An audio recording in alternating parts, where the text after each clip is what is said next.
Hello, Milwaukee and the world. Welcome to another episode of Saved and the City on the Scene. Oh my God, I'm so excited, y'all, to be sitting here next to the Honorable Michael Fountain, Consul Fountain, and we're going to get to know a little bit more about him and the role that he plays as being an interim, if you will, between Chicago and Bahamas and so much more. And so, again, if this is your first time joining us, welcome. As you know, the premise behind Saved in the City is faith-based solutions for real-world issues. And so that's why we're here today to talk about some things that are going on right here in our world and how we can help be a part of the solution instead of being a part of the problem. And so again, thank you, Michael, for being a part of the show. It's my pleasure to be here. Oh my goodness. So what brings you to Milwaukee now? I know you were here for the Freedom Fund dinner, but why now? What's going on? Yeah. Well, I have the opportunity tonight to be hosted by Mrs. Faith Colas in her home. Yes. And other hosts as well for local folks to get to know their Bahamas representative. I love it. I absolutely love it. And I'm so glad that you brought out that we're at Faith Colas's home right in the Sherman Park area. And a lot of times, you know, people feel as though because of things that have happened in the past in Milwaukee that, you know, there's nothing flourishing over here. And here we are flourishing right in an actual home. And I think that's very fitting as to kind of the conversation we're going to have about the Bahamas. Absolutely. So for those, before we kind of get into what's going on after, you know, Hurricane Dorian, even though it's been a while, for those people that maybe they don't know what a consul is. Sure. Why don't you, for the lay folks, what is it that you do, you know, so that we understand better? Mm-hmm. People have heard the term ambassador. Yeah. They probably heard the term consul general. Mm-hmm. I'm an honorary consul. Got it. So an honorary consul is a diplomatic representative of a country who has the rights and privileges of a consul general, but that person is not funded by the government. Mm-hmm. That person is essentially a citizen volunteer diplomat. Gotcha. So I am, as consuls general are, fully accredited by the State Department, but most of what I do, again, is in my spare time, off of my day job, out of my own pocket.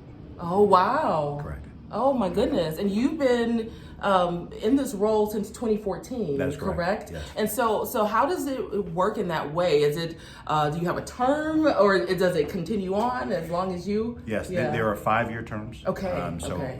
This is my 5th year, as Oh, you indicated. okay. So I'm happy to report that I spoke with the ambassador about 2 weeks ago. So I'll be exclusive. Yes, exclusive. I will be renewed for another 5 years. Wonderful. Which is very exciting. So, oh my goodness. Because you go through a term and you learn. Yes. And you think about all the things that you want to do. You think about all of the new partners that have been brought into the fold. And Milwaukee, in terms of our relationship, even after Hurricane Dorian, with respect to the relationships that we're building here, Milwaukee is going to be the center of the Democratic universe. Oh, that's very true. So very true. This is a very good place to be. I think there's going to be a lot of true partnerships that are going to be forged, and I've met some really amazing and wonderful people here. So I'm very excited about the next several months. Yes, I'm so excited, and I'm so excited that now we've met. So anything that we anything that we can do with this platform as well, you know, we're happy to spread the word. So then, as it pertains to your current initiatives, I know you did something in the beginning of October for the Bahamas, and a lot of times what happens is after, we were kind of saying this off camera, after, you know, tragedy happens and let's say the news isn't talking about it as much anymore, very similar to the crisis in Flint, we stop thinking about it. So maybe let the viewers know what's going on in Bahamas right now and how can we continue to support. Well, to your point, today, officially, it's been 81 days since that monster, Hurricane Dorian, ravaged 2 of our islands, Grand Bahama and Abaco in the Northwest. And I had the opportunity to execute what we call the Bahamas Forward Weekend of Giving in Chicago. Right, yes, that's what I'm familiar That with. was the beginning of October. Yes. We managed to collect 20 pallets of supplies and items that we're actually hoping at this point, as I said, out of my own pocket. That means I rely heavily on strategic partners and people to help. Sure. And our strategic partners are going to get that shipped out finally, we hope, next week, so that surviving Bahamians will have access to additional resources. Sure. As you said, the news cycle has passed Bahamians by. We're not top of mind, we're not top of the hour. So my work, as it would stand being an honorary consul, which would be about the bilateral relationship of our countries, has shifted into making sure that the Bahamians who have survived this, and I really don't know with the stories that have come out how anyone was able to survive, but by the grace of God. Yeah. What is important is that they recognize that they haven't been forgotten. That people are still here thinking about them. When you've lost everything, you don't want to feel isolated and disconnected from humanity. And so my job in the Midwest jurisdiction, in the major market of Chicago, is to continue to do whatever we can within our power.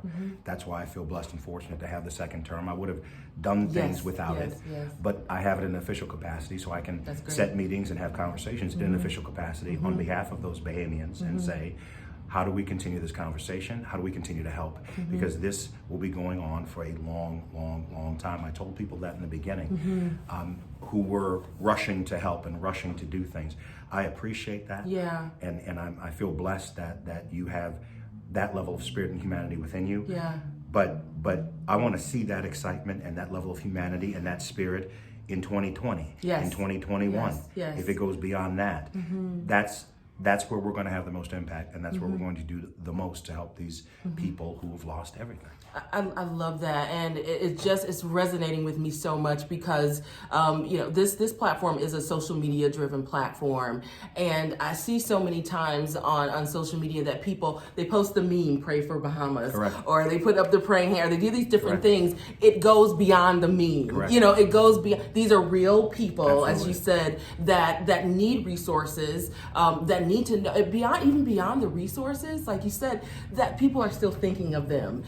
And so I love your office at this level and what you continue to do for the people, and I can tell that it's something that you're passionate about, and we need more people like you doing it. And so I think there was an interview that I was watching with you, and you were saying that another way that we can help is by going to the island. Absolutely. And a lot of times we feel like, oh, we can't go there now. So yeah. Unfortunately, and having had news coverage and been a part of that, and then watching what comes together in the end, and what's missing.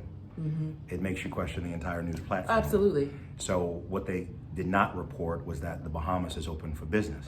I love that. You expressed that I should tell people that, so I will look correctly and say the Bahamas is open for business. And I second that, because I just learned that now. Yes. They will make it sound like the entire country is underwater. They will make it sound like the entire country has been devastated. Not the truth, not the case. Because Nassau is one that has not been affected in that way. That's correct. The islands of Abaco and Grand Bahama are in the northwest Bahamas. It's as if Washington State were affected.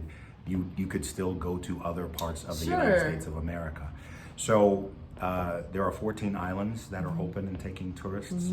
We encourage people to come. You want to talk about the impact that you can have. The early estimates were a few $100 million, let alone the billions it will take to rebuild. But that initial impact is related to people saying, I just heard on the news this terrible thing happened and I'm not going. We encourage people to go, to book trips, to stay in the hotels, to ride in the taxi cabs, to go in the restaurants, to support the Bahamian people. To come and experience the beauty of our shores and the love of our people. I love that, because there are stories and myths that go around, when you have countries that have been affected in a certain way. And so people, beyond feeling like they just can't go, sometimes there's a safety concern. Correct. And so can we kind of dispel that myth as well? Come to the Bahamas. The Bahamas, I'll say it again, is open for business. I absolutely love it. And we want you to come. Oh my God. So I guess as we're kind of wrapping up, any current initiatives? Obviously we got a new term. I'm calling it term. Correct. Okay. Or anything else that we need to know about how we can connect with you and continue to support? I can be found on social media at Bahamas Chicago, and Bahamas Honorary Consul, Michael C. Fountain on Facebook. please be in contact with me. Any Bahamian questions you have, I'd be more than happy to answer them. We will be doing what we're doing in Milwaukee, Wisconsin, throughout the Midwest, which is my jurisdiction. We'll be going to meet people. We'll be going to talk to Bahamians. This is, in a lot of respects, my life's work as a movement. Yeah.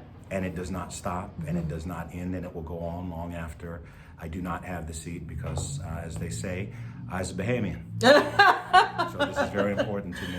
I love it, and it's very important to me as well. So again, the Honorable Michael Fountain, I appreciate your time spending it here with us on Saved and the City, and thanks for just being here in our city. We can hear the water and the what do you call it? Not a cooler. Yeah, the ice. We're getting ready, y'all, for an amazing time right here again at Faith Colas's home in the Sherman Park. I want to say the Sherman Phoenix because we are rising.